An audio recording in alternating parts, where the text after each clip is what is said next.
Angkatan Bersenjata Yaman atau YAF lakukan operasi tingkat tinggi, lontarkan rudal balistik hipersonik, hantam vital Israel di Bandara Ben Gurion. Mengutip Al-Mayadin pada 2 Juli, kabar ini diumumkan oleh juru bicara Brigadir Jenderal Yahya Sari pada Selasa 1 Juli 2025 malam.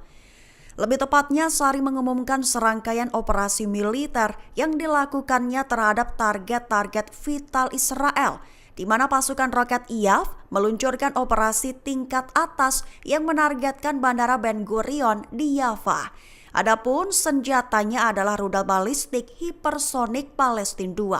Sari mengklaim bahwa operasi tersebut berhasil mencapai sasaran, mengakibatkan jutaan pemukim Israel mengungsi ke tempat perlindungan dan penghentian total operasi bandara.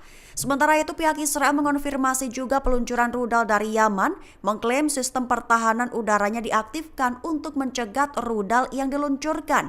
Peluncuran itu pun memicu pengaktifan sirine serangan udara di wilayah Al-Quds yang diduduki dan wilayah Shipila. Drone-drone Yaman targetkan 3 lokasi sensitif di Israel. Total 53 rudal Yaman diluncurkan ke garis depan. Mengutip Al-Mayadin pada 2 Juli, informasi ini merupakan konfirmasi langsung dari juru bicara Brigadir Jenderal Yahya Sari pada Selasa 1 Juli 2025 malam. Lebih tepatnya, Sari menyebut bahwa unit UAV YAF melaksanakan 3 operasi militer dengan 3 drone.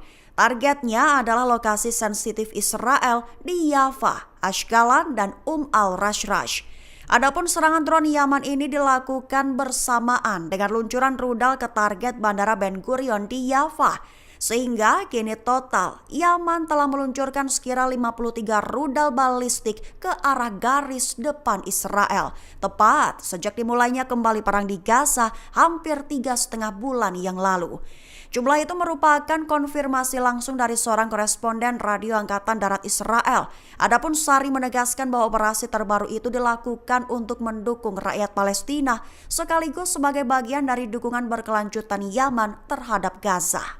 2 pemukiman di Israel digempur salvo roket Q-20 milik Brigade Al-Qassam. Sementara itu dalam operasi gabungan, kendaraan tempur IDF hancur karena lontaran peluru mortir dan bom perlawanan. Mengutip Al-Mayadin pada 2 Juli, hal ini dikonfirmasi langsung oleh sayap militer Hamas pada Selasa 1 Juli 2025. Diumumkan bahwa Al-Qassam telah meluncurkan salvo roket Q-20 yang menargetkan 2 pemukiman Israel di Nir Yitzhak dan Miftahim. Roket tersebut ditembakkan dari daerah dekat tempat kendaraan militer Israel beroperasi di utara Khan Younis di Gaza Selatan. Selain itu, Al-Qassam juga melakukan operasi gabungan bersama Brigade Al-Quds, sayap militer Gerakan Jihad Islam Palestina, melakukan 2 operasi di hari yang sama terhadap lokasi dan rampur IDF di zona Khan Younis. Al-Quds menembaki pertemuan militer Israel di sebelah timur Quza'ah menggunakan beberapa peluru mortir. Juga berhasil meledakkan alat peledak yang diaktifkan dan berhasil menargetkan kendaraan militer Israel di dekat Jalan 5. Jenderal senior Iran Mayor Jenderal Yahya Rahim Safavi berikan prediksi bak peringatan, menegaskan bahwa kehancuran rezim Zionis dan Perdana Menteri Israel Benyamin Netanyahu sudah ada di depan mata. Mengutip Tasnim pada 2 Juli, klaim ini diutarakan oleh Rahim Safavi dalam komentarnya pada Senin 30 Juli 2025.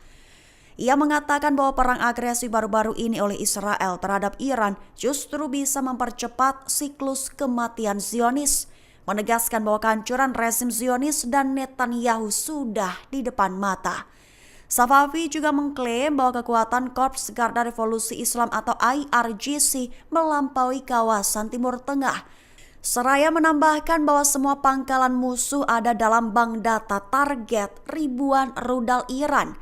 Jenderal Rahim Safavi juga memperingatkan musuh bahwa jika melakukan kesalahan atau salah perhitungan lagi, maka akan membuat semua kepentingan dan pangkalan mereka menghadapi ancaman yang lebih besar karena Iran akan merespons dengan intensitas yang lebih tinggi. Israel bak merasakan kehancuran yang terjadi di tanah Palestina di jalur Gaza.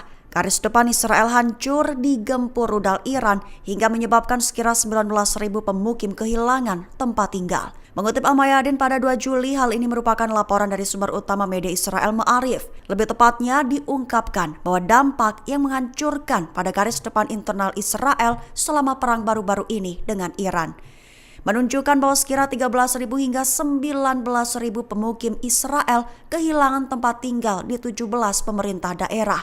Sekaligus hingga saat ini sekira 45.730 klaim kompensasi telah diajukan. Komite Pengawas Keuangan Negara di Nisot mengungkap kegagalan pemerintah dalam manajemen krisis, di mana alasannya adalah kurang koordinasi dan juga dalam hal memenuhi kebutuhan dasar penduduk Israel. Adapun Ma'arif melaporkan peningkatan tajam dalam jumlah korban jiwa akibat serangan rudal Iran.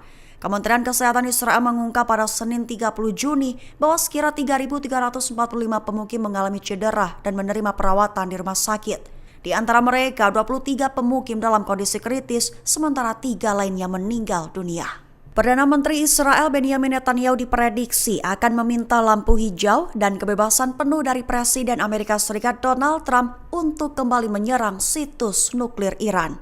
Mengutip Kabarni pada 2 Juli, hal ini merupakan laporan dari sumber utama Kan Israel. Netanyahu diperkirakan akan meminta jaminan ke Trump untuk mendapatkan lampu hijau bagi serangan Israel terhadap Iran jika perlu.